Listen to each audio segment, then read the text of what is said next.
Hi everyone. Today I'm going to explore the intersection of reinforcement learning and animal cognition.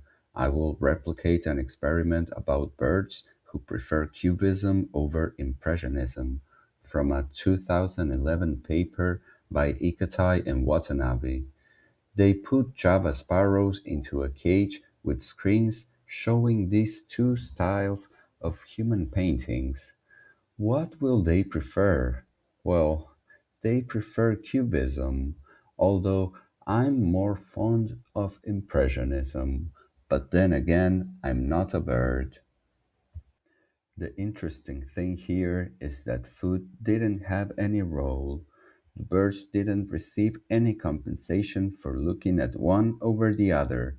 By measuring staying time, they found that the birds naturally preferred to stay in front of Cubist paintings over Impressionist ones. In psychology, this is called sensory reinforcement.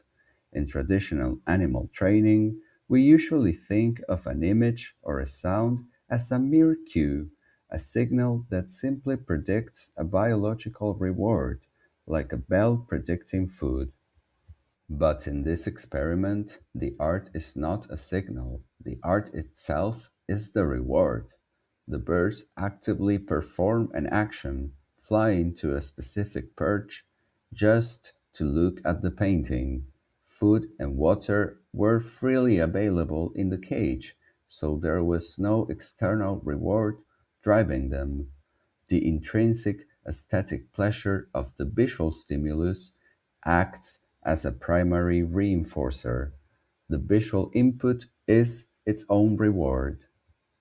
So let's jump into the code to see how we model a bird's aesthetic preference. First, we have the environment, our virtual cage.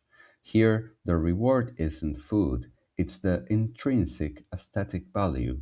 I set the reward for Cubism to 1 and Impressionism to zero point 0.2. But notice this sigma parameter here. I added stochastic noise.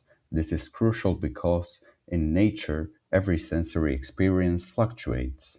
Now, let's look at the bird's brain, the cue learning agent. Its memory is this cue table, which simply tracks the expected pleasure of each art style. And here we have epsilon. The bird decides what to look at using an epsilon greedy policy. At first, epsilon is high. The bird is curious and explores randomly. Over time, it decays, and the bird becomes an art snob, exploiting its preference for cubism. Finally, how does it actually learn? Right here in the update function. Every time it looks at a painting, it calculates a reward prediction error, the mathematical difference between the pleasure it expected and what it actually felt. It multiplies this surprise by our learning rate alpha to update its memory. This line of math mirrors how dopamine works in animal brains during learning. Let's watch the simulation in action. We generate fake Cubist and Impressionist art on the fly, so we can see what the bird is looking at in panel A. Look at panel B. This is the neural value encoding, the Q table happening in real time. As the trial progresses, you can see the expected reward for Cubism steadily rising. It is learning to like the painting. Finally, in panel C, we have the preference acquisition curve.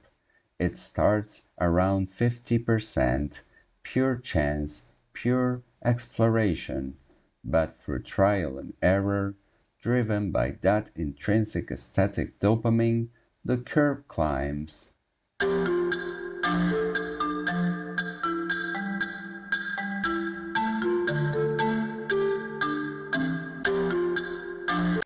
By the end of the simulation, it stabilizes to show a clear, dominant preference for cubism. Notice how it doesn't lock in at a robotic 100%. This mirrors Real biology. The bird develops a strong favorite, but always retains a little curiosity to explore.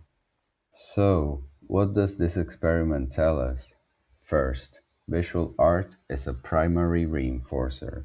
Aesthetic pleasure alone is enough to drive learning.